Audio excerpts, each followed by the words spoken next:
National International Media Conference Call. Your host for today, Dave Itzkowitz, will now begin. Thank you very much, and thank you everyone for joining us today. We're less than 2 weeks away from Ward versus Sullivan Barrera on Saturday, March 26th at Oracle Arena in Oakland, California, which will be televised live on HBO World Championship Boxing beginning at 9:45 Eastern and Pacific. The 12-round IBF number one position and mandatory position eliminator is presented by Rock Nation Sports in association with Main Events. Opening the HBO telecast will be Joseph Diaz Jr. versus Jason Velez in a 10-round fight for the NABF featherweight title, which is presented by Golden Boy Promotions in association with Miguel Cotto Promotions.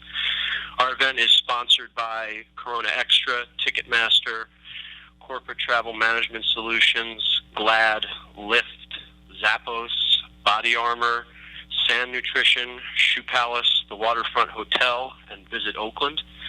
Tickets priced from $25 to $300 are available at Ticketmaster.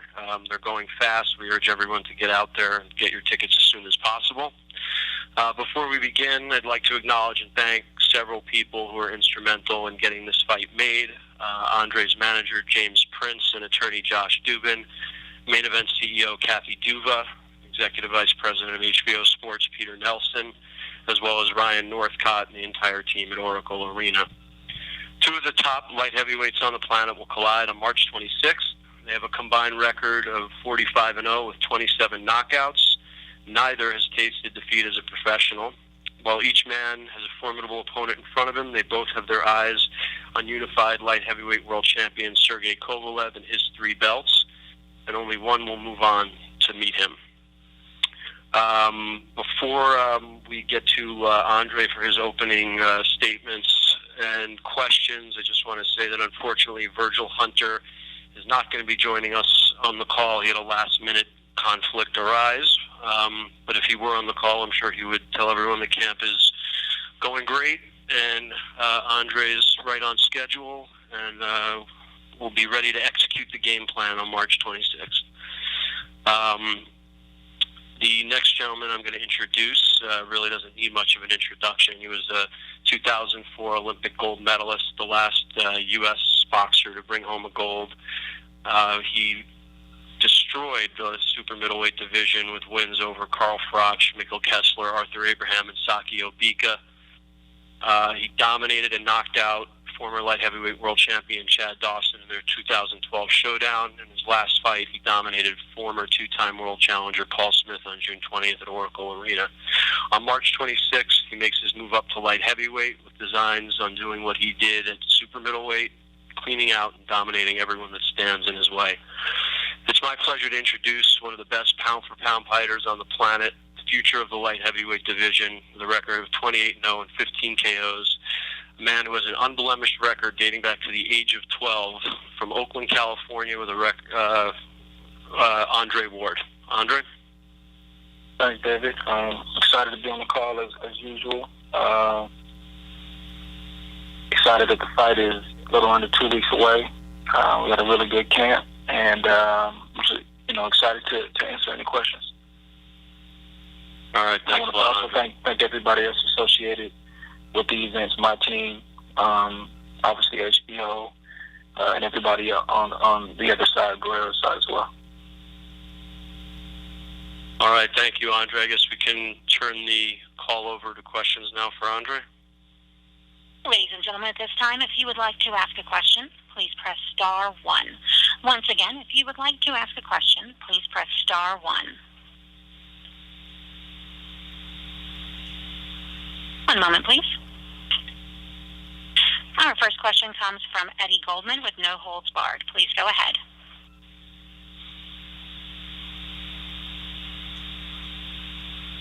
Eddie, your line is open.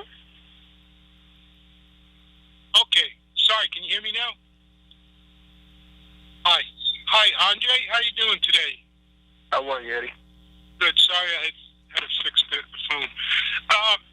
In the time since the other conference call a couple of weeks ago, what have you learned about your opponent, Sullivan Barrera, and what can you tell us, other than obviously your record and your experience, you see as your advantages over him? Well, it's tough to get into what I want to exploit and capitalize on. But he's a solid fighter. He's a good fighter. He seems to be technically sound. He seems to have a good pedigree, and he's got a good team. So, we've taken him very seriously, like we do every opponent. And he's a formidable opponent for sure. What do you see the level of the role of experience plays? Because he's fought some former champions who were at the end of their career, and he got the knockout over Murad, but he's never fought like a fighter on your level. How much does that really play into it? I mean, time will tell. Obviously, he's gonna. I feel he's gonna see the difference in the fight. I mean, there's gonna be no question about that. You can watch film. Your team can tell you what they want to tell you. You can talk. But at the end of the day, when you get in there, it's a different story, man. And I've said that my whole career. And I think that's one of my biggest strengths is for whatever reason, what happens in that ring, guys don't see it on film. And, when they get in there and figure out, everything that's going on, the fight's over. So, but at the same time, you can't put too many eggs in that basket because, at one point in time, I was a young fighter back in 2009 and that same type of thing was said about me, and I knew in my heart that I'm going to do this, and nobody else believed it. So, it's tough. We know what we know, and we see what we see, and we look at records, we look at performances, and we say, okay, we take a mental note. But at the same time, you can't put too much into that because guys tend to rise to the occasion sometimes. So you got to be ready for that too. And you see that going into the later rounds, he's only had one 12-round fight before, which didn't go the distance. He's had a string of knockouts and TKOs in shorter fights. So do you see this, being a long fight or plan for that? Yeah, I mean, I always train for 12 rounds, a strong 12 rounds. And I think that's something else he's going to realize when he gets to the fight, that the pace is not the normal pace that he's used to. And I believe he's going to get tired. I don't mean he's going to stop fighting, but I mean he's going to feel it. There's no question about it. Okay, do you want to make a prediction? No, I think predictions are overrated. That's never been my style. That's never been how I approach a fight. The one thing I do is I always guarantee that I'm ready. And I've never come in a fight overweight. I've never come in a fight not prepared. And you can't predict what happens in a boxing ring. I know that I'm prepared for the war, and that's as best that I can present. You have to be ready for anything, and that's what I'm prepared for. I'm prepared for a tough fight, and but I expect to get my hand raised at the end of the night. Our next question comes from Martin Gallegos. Please go ahead. Hey, Andre, how you doing? I'm good. How are you? Pretty good. So, HBO is back in Oakland for the first time since your Dawson fight in 2012. And, since that time, we've seen fighters like Terrence Crawford do big numbers in his hometown. Are you going to be looking to continue fighting in Oakland and perhaps replicating that type of success in Oakland, like we've seen Crawford in Nebraska and stuff like that? Yeah, no. First of all, it's always an honor and a privilege to have HBO team here in the Bay. When you see that HBO truck, it's time to go to work. The whole team is here, the whole production is in town, and it's a big deal. So that's first and foremost. As far as fighting in Oakland, it's so interesting that how sometimes things can gain traction, but there really not be a lot of truth to it. I've had people, and I know it comes with the territory. It comes with being at the top. It comes with winning. At some point in time, somebody's going to find something to try to critique and talk about. But, I've heard people talk about, all he does is fight in Oakland. But, I'm coming up on, almost 30 fights as a pro.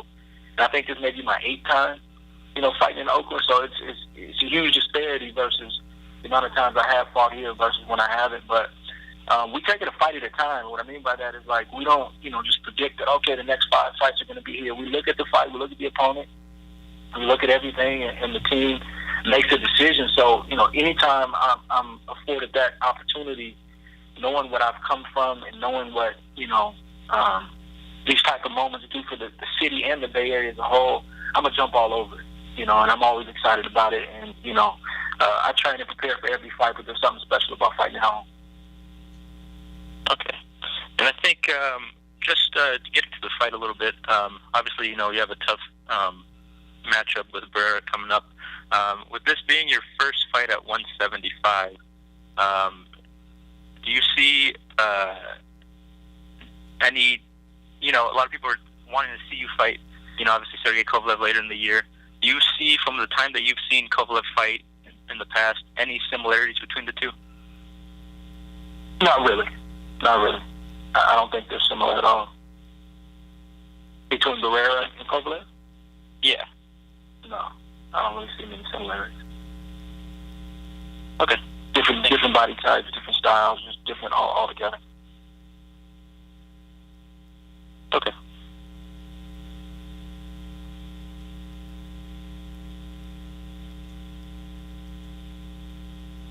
Once again, ladies and gentlemen, if you would like to ask a question, please press star 1.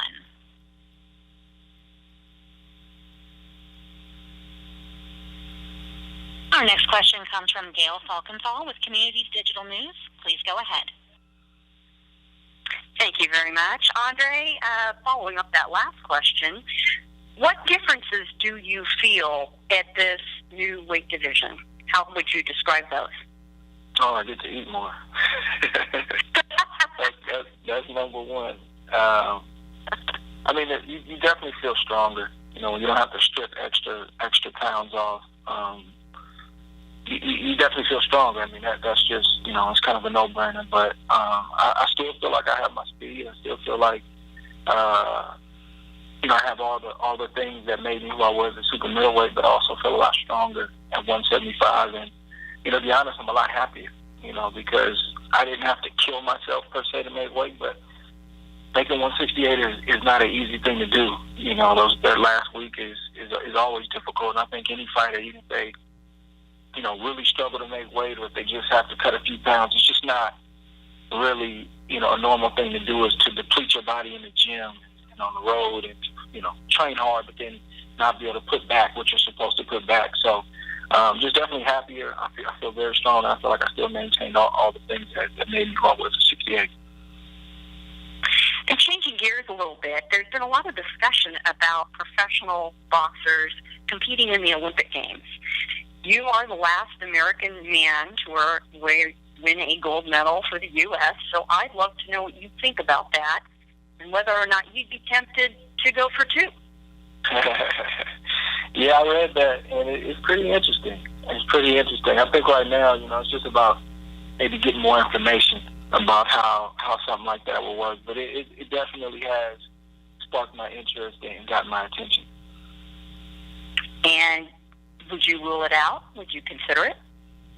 You can't rule anything out. You got to get all the facts on the table. You gotta just get all the details. I don't have all of that right now, and obviously I'm preparing for a fight. But I would just want to see everything and then just kind of digest it and then make a decision from there. But that's definitely interesting. Very interesting. I agree. Thank you very much, Andre. Good luck. Thank you. Once again, ladies and gentlemen, if you would like to ask a question, please press star 1. If you would like to ask a question, please press star 1.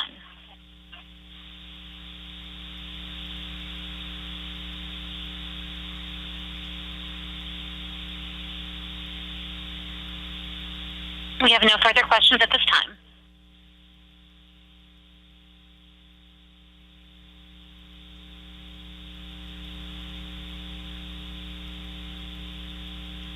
Hey, this is Dave from Rock Nation. Andre, I have a question for you, and I think it was sort of touched on a little bit. But how has this camp gone?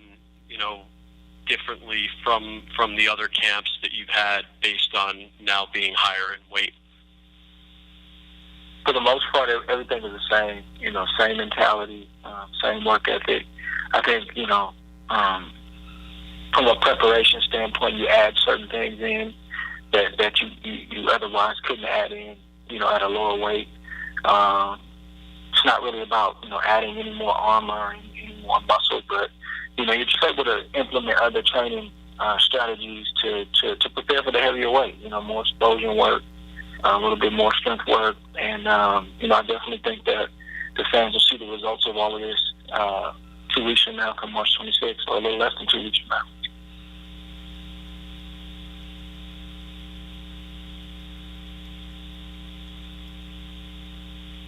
All right, thanks. I think we have another question coming in. This is a reminder, ladies and gentlemen, if you would like to ask a question, please press star 1. Our next question comes from Mitch Abramson with ringtv.com. Please go ahead. Hey, Andre, how are you? I'm doing good. How about yourself? Hey, very good. Just wondering, what was your reaction when you heard the news about the Olympics, essentially allowing pros to compete? I'm just curious about what your general reaction was to that. Yeah, no, I was surprised and intrigued at the same time. I was like, wow. I had to read it a couple times over just to make sure I was reading what I thought I was reading. So, and my publicist, she's heavy in the USA boxing. She's been a focal point in USA boxing for a long time. So I picked up the phone. I was like, man, did you see this? She's like, yeah, it's legitimate. We're trying to get more information. So I think that's where I am with it. I mean, you got a lot of thoughts like, wow, that would, be amazing for your country. How would that work? Just wanting to know more about the process and what that would actually look like. But I'm very interested, and I think it's a very interesting proposition.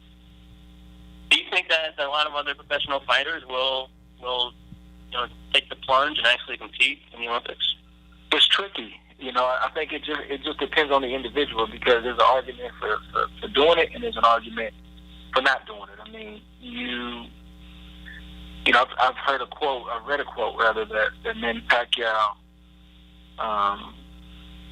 said that he, I'm paraphrasing a little bit, where basically that, he's excited about it, not to say that he's going to do it, but just that, he's willing to do anything for his country. So you have guys like maybe a Manny who's just, very gung-ho and he's ready to go, and then you got other guys who maybe like a Floyd Mayweather, where does it really, even though he, felt like he got robbed in '96 for an opportunity to win a gold, does it really make sense for him to do something like that at this stage in his career with all that he's accomplished? I mean, it's a three-minute round fight, and do pros and in his case a legend like that want to take a risk of something happening where he takes an L or just doesn't look good, or just anything can happen? Is that something you want to take a risk doing at this stage in your career? So I really think it depends on the individual. It's going to be really interesting to see if this is legitimate, what decision I make, because I got a lot of reasons to do it, a lot of reasons not to do it. So I don't know. It's tough to say. Okay, thanks, Andre. Appreciate it. No problem.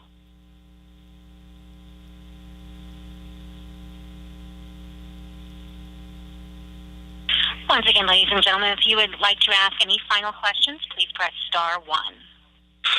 This is Dave again. While we're waiting for the next question to queue up, Andre, I have an off-subject question to ask you, but it's appropriate given the time of year that it is. And I know you live in an area that has 2 very popular college basketball teams, so fortunately I'm not going to ask you to pick one or the other, because only one is in the tournament.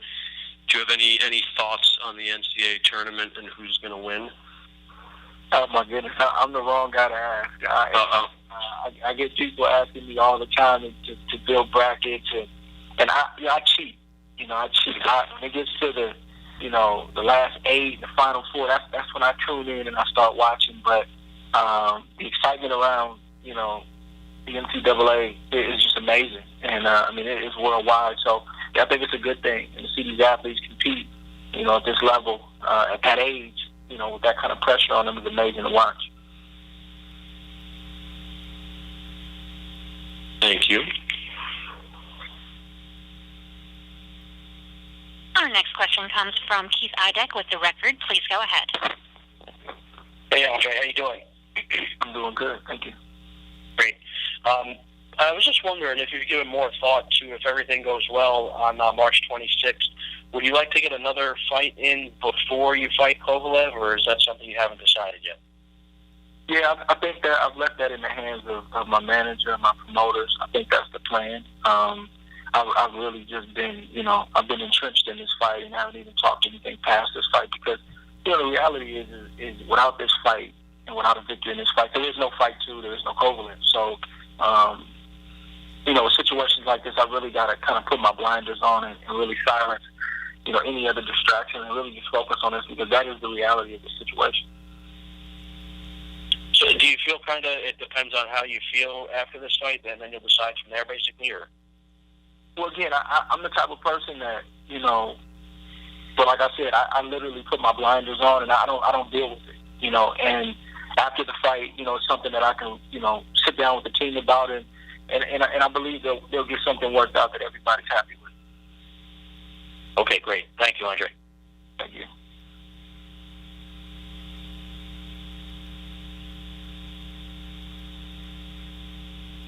Once again, ladies and gentlemen, if you have any final questions, our next question comes from Richard Ballesteros with Boxing News. Please go ahead. Hey, how are you? I'm doing good, thank you. Hey, I just got one question for you. How did it change you to be on a big movie like Creed with Sylvester Stallone? And do you see yourself wanting to be in more big movies like that again?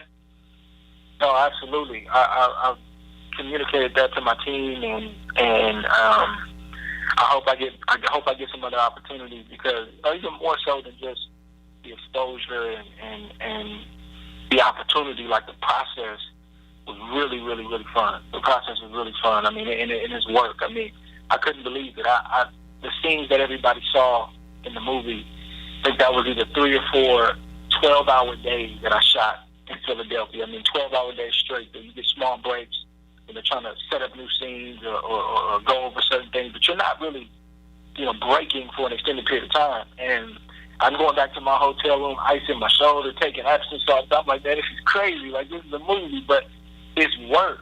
You literally have to work. So I left the set, really being appreciative and thankful, but then really feeling like, man, I enjoyed that, and I would love to do more of it. Yeah, Andre Stallone, he's a big, huge boxing fan. How is he outside of not, working? Does he talk about a lot of boxing, or?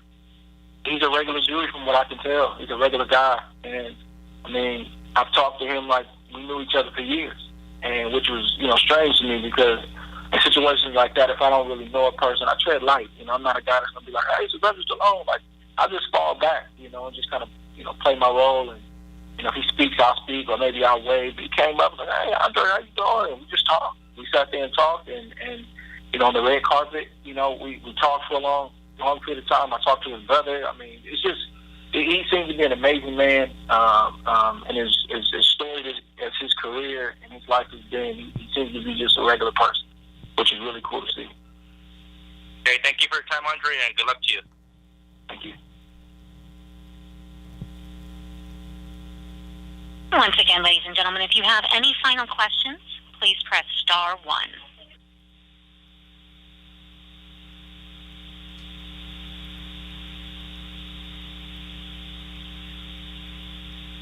We have no further questions at this time.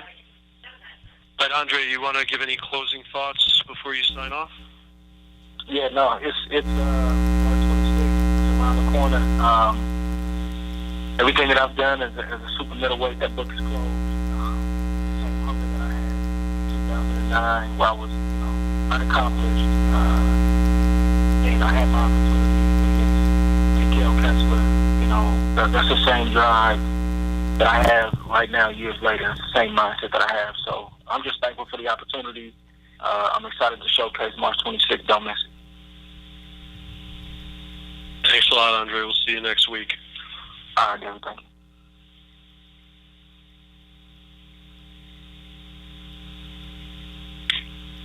I think we're just waiting for Team Barrera to join us. If everyone could just wait a minute or two.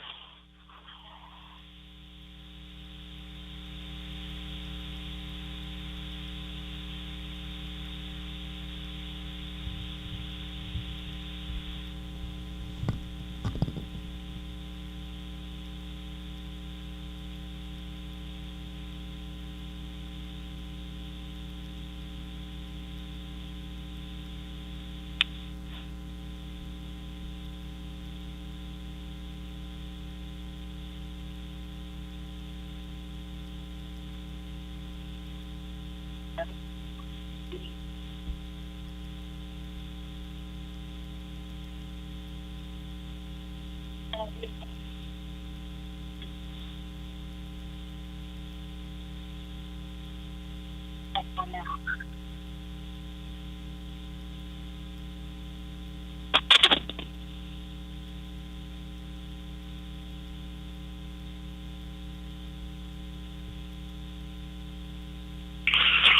right, I think we're now ready to continue. I'd like to introduce now to say a few words and introduce Sullivan Barrera, the CEO of Main Events, Kathy Duva. Kathy? Hello. Thank you, Dave. I welcome everyone. It's going to be my distinct pleasure to introduce to you a fantastic young fighter who has been in the background working hard, earning his shot, and he is one of the most exciting fighters, I think, in his weight division, certainly, and somebody who's coming in, who's coming to win, and is going to go in there and make a statement on next Saturday. So it is my pleasure to introduce Sullivan Barrera. Hi, everyone. Good afternoon.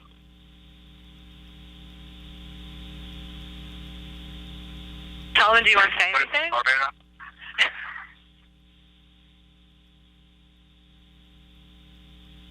Sullivan, do you want to say anything to the press? No, sobre qué le quiere decir la prensa. No, todo que ya estamos listos, que estamos bien, que nos sentimos bien, que el campo ha sido perfecto y que estamos listos para hacer una gran historia el 26 de marzo. Hello, everyone. Good afternoon. Camp has been great. I feel great. I'm ready to make history on March 26th.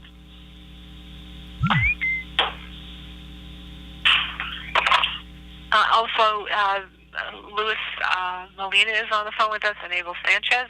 Luis and Abel, would you like to say something? Luis, do you want to go first?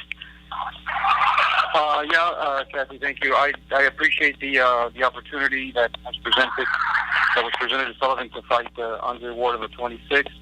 I'd like to thank HBO, everyone involved, and looking for a great turnout on March 26th. And Abel, do you have anything to say?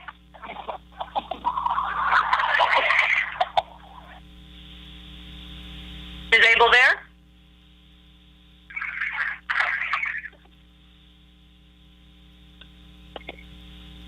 I guess not. So, open it up to questions. The signal Big Bears, they told me to be in the right spot, so I don't know, maybe we got disconnected. All right, well, I guess I should turn it back to the moderator and Mr. Sanchez is connected. Oh.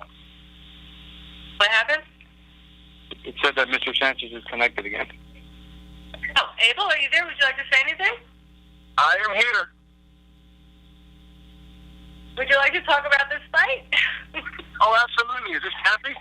Yes, it is. We're on with all the reporters, and I've just introduced Sullivan and Lewis, and they've spoken, and we'd like to hear from you. Okay, well, we're happy to be involved in this promotion. That we feel that's a big opportunity for Sullivan. We feel that it's at the right moment for Sullivan, being that he is 34 years old. We're fighting a great fighter in Andre Ward. I know a lot about him because of my other client. Andre is undoubtedly one of the top 3 or 4 fighters in the world. So we're looking forward to a very, very hard fight, and hopefully it pleases the fans. Okay, and I guess I should turn it back to the moderator now, so you can handle questions and answers. Are you there, moderator? Ladies and gentlemen, at this time, if you would like to ask a question, please press star 1. Also, as a courtesy to others, if possible, when asking a question in Spanish, please also ask the question in English. Once again, if you would like to ask a question, press star 1. Our first question comes from Don Rafael with ESPN. Please go ahead. Thank you very much, everybody. Hello. My question is for Sullivan. If you could ask Sullivan, you were very vocal on social media calling Andre Ward out for this fight, which is unusual. There's not a lot of boxers who actively seek out fights with Andre Ward. I'd like to know from you, what was the reason that you targeted Andre Ward, that you wanted this fight specifically so much? No title on the line. Obviously, you're the underdog. What was it about this matchup that had you calling him out so vocally for a while? Sullivan, quiere saber, Dan refirió que usted habló mucho en los medios tratando de hacer la pelea con Andre Ward. ¿Qué es lo que usted miraba en el estilo de él, o qué es la razón que usted le puso la flecha a él y quiso pelear con él? Bueno, el motivo principal es que Andre Ward, como todos conocen, es un gran peleador. Está considerado por muchos uno de los 10 mejores boxeadores libra por libra, y creo que eso es una gran oportunidad para mí, para demostrarle al mundo que yo también soy un gran boxeador, y que yo también y que yo también estoy apto para grandes cosas. One of the main reasons that I targeted him was because he is considered one of the top 3 or 4 fighters in the world. I admire him a lot. He's a great talent. I love what he's done. But I also consider myself a great talent, and I also consider myself one of the best fighters in the world. And this opportunity is something that will prove to the world that I am at the top. Abel, when you heard his desire for this fight as his trainer, what were your thoughts about what he was doing and when this fight was made? I mean, I'm sure you have confidence in him. I know you see him regularly in the gym, but it's a big step up for him in terms of the guys he's faced previously. So when you saw that your guy was really dogging Ward on social media calling this fight, what were you thinking? Well, as a coach, you're motivated. As a coach, you're excited because your guy really wants to go at the best. And Sullivan's never made bones. He's always talked about fighting Kovalev, fighting Stevenson, fighting Andre if he ever moved up. That's something that's consistently a topic in the gym. And to have him put it out like that on social media, it's exciting. That means that I'm going to have a guy that wants to go to fight, wants to go get his and become that star that everybody else is around him. Did you ask Sullivan about the fact that Andre has not been the most active fighter in the world?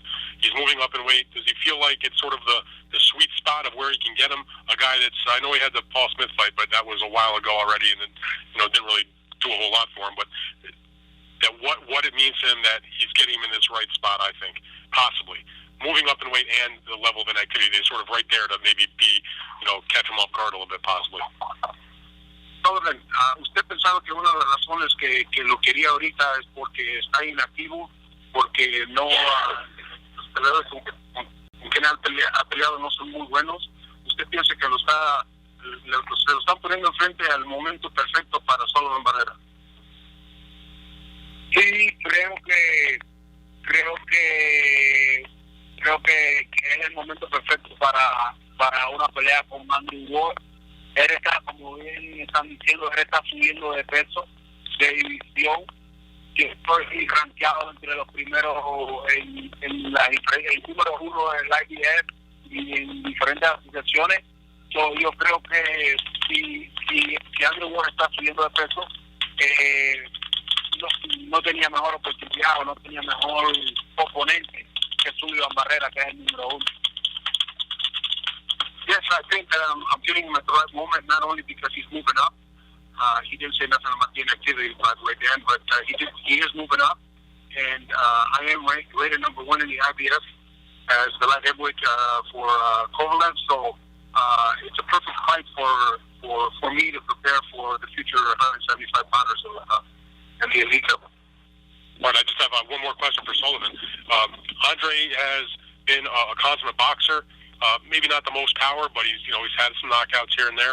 I wonder, when he looks at and you can answer this too, Abel, when you make your plan for how you're going to approach this fight, do you think Sullivan needs to stalk him and be like a guy to bring it to him offensively, or because of his background as also a quality amateur fighter, comes from a Cuban system, knows how to box also, or is he going to be the guy that's going to try to box with Andre Ward and maybe outpoint him? It seems like a tough call either way. Sullivan, todos saben que Andre Ward es un muy buen boxeador, aunque no tenga una pegada contundente, pero es muy buen boxeador. Su plan es de boxearlo, su plan es de atacarlo.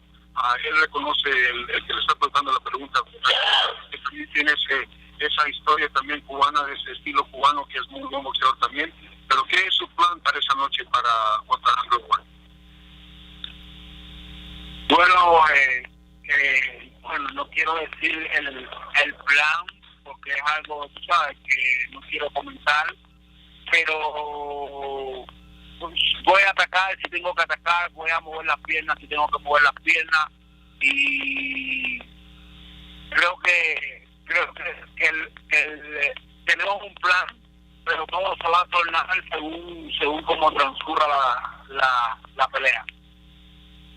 Well, obviously, right now I'm not going to divulge my strategy, but we have a plan, and if I have to box, I'll box. If I have to attack him, I will attack him, but I will be ready for anything that as the fight goes on. As far as for me, Dan, Andre Ward is a great fighter. I mean, Andre Ward has been inactive, but he still has a history of some great fights in the past. For me as a coach, I've always believed that I got to prepare my guy to the best of my guy's ability, and going doing the things that we do best. We're not going to adapt to Andre Ward. We're going to do what we do best, and if that's not good enough, then we'll have to go back to the drawing board and start again. But if I start to adapt to what Andre Ward does, then my guy's not doing what he does best. All right, very good. Thank you guys very much, and I wish you good luck next week. Thank you. Our next question comes from Eddie Goldman with No Holds Barred. Please go ahead. Thank you very much. Hello, everybody. A question for Sullivan. Obviously, Andre Ward is very well known, Olympic gold medalist, undefeated, Super 6 champion, and so forth.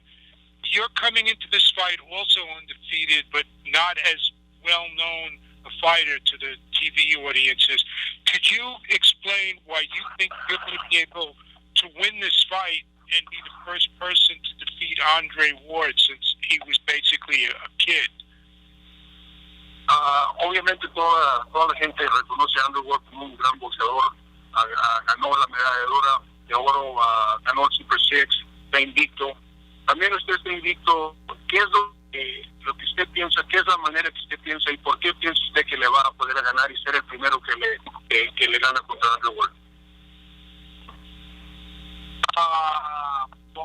Como bien he dicho en otras entrevistas, respeto a todos los boxeadores, reconozco que Andre Ward es un gran boxeador, pero este es mi momento y yo también no tengo el mismo background que tiene Andre Ward, pero reconozco que soy un gran boxeador desde la carrera amateur, que lo único que no ha tenido una gran oportunidad. Creo que esta es mi gran oportunidad para demostrarle al mundo de que yo también soy un gran boxeador.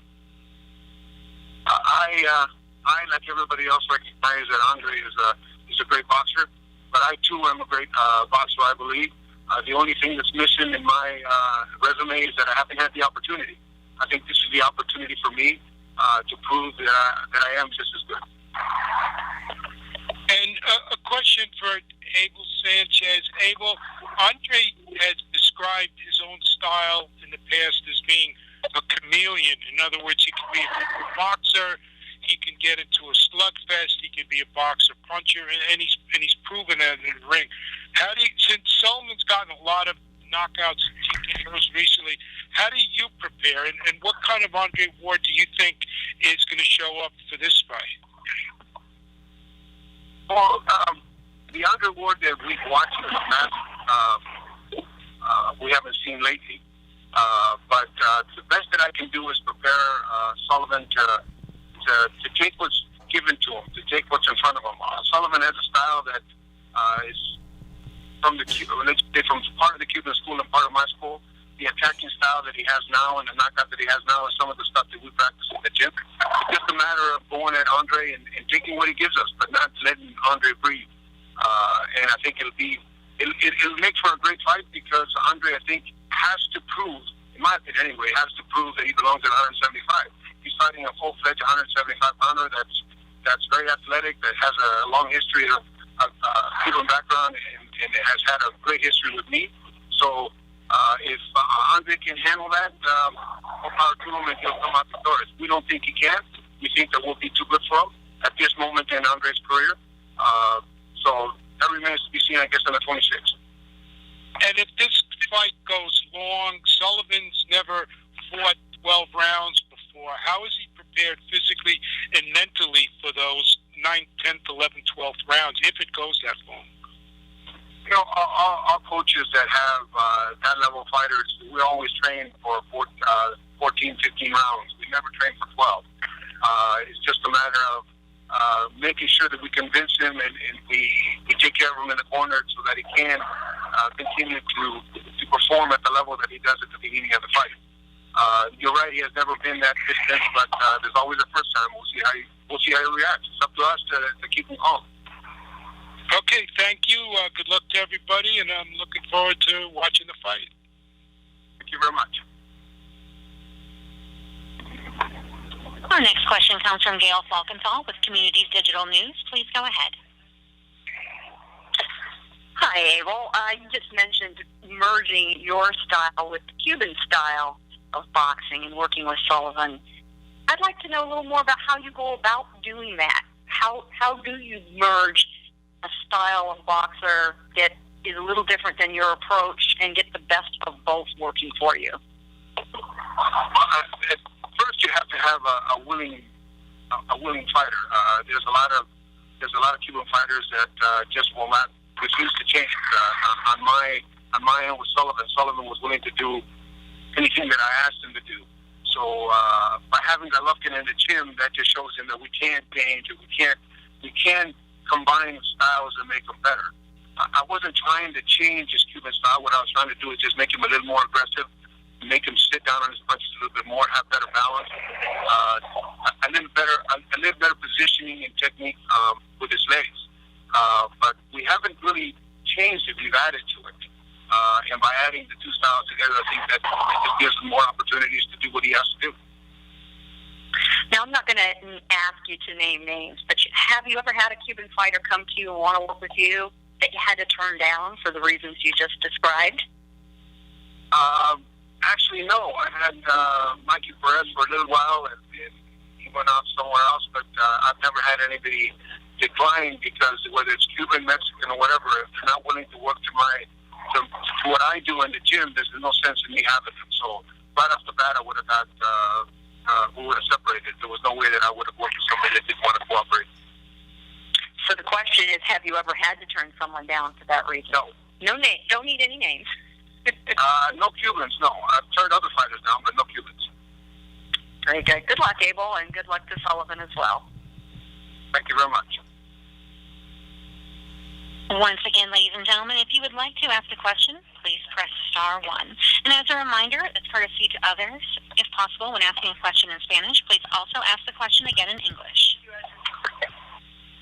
Once again, that is star 1.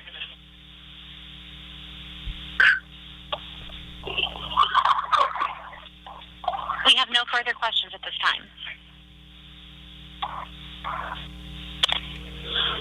Okay, Sullivan or Abel, Lewis, anyone have any closing thoughts?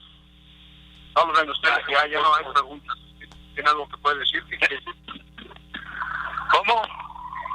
Ya no hay preguntas. No hay algo que usted quiere decir ya al público de la pelea. Ya es lo último.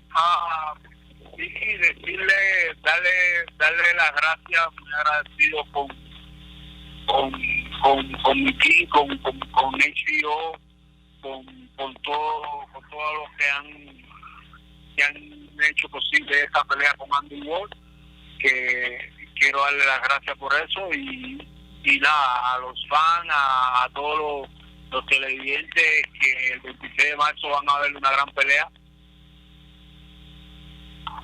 Yes, I'd like to thank my team. I'd like to thank HBO. I'd like to thank Great Events and everybody that's concerned that has something to do with me fighting Andre Ward. I promise that I will, to all the TV viewers, that I will put up a great fight, and I look forward to the 26th. Thank you. Kathy, anything to say in closing? I want to thank you, Dave, and Rock Nation for the opportunity, and we're all looking forward to March 26th. It's going to be a blast. Thank you very much. And just in closing, I wanted to thank everyone for being on the call today. Thank you to Andre and Sullivan, Kathy, Abel, Lewis, everyone that joined us. Again, March 26th, Oracle Arena, Oakland, live on HBO. If you're in the Bay Area, get your tickets on Ticketmaster now. If you're not going to be in the Bay Area, you don't really have a good excuse, but if you absolutely can't be in the Bay Area, please tune in on HBO at 9:45 Eastern and Pacific. Thank you again, and we will see everyone next week in Oakland. Thank you, ladies and gentlemen. This concludes your call. You may disconnect at this time.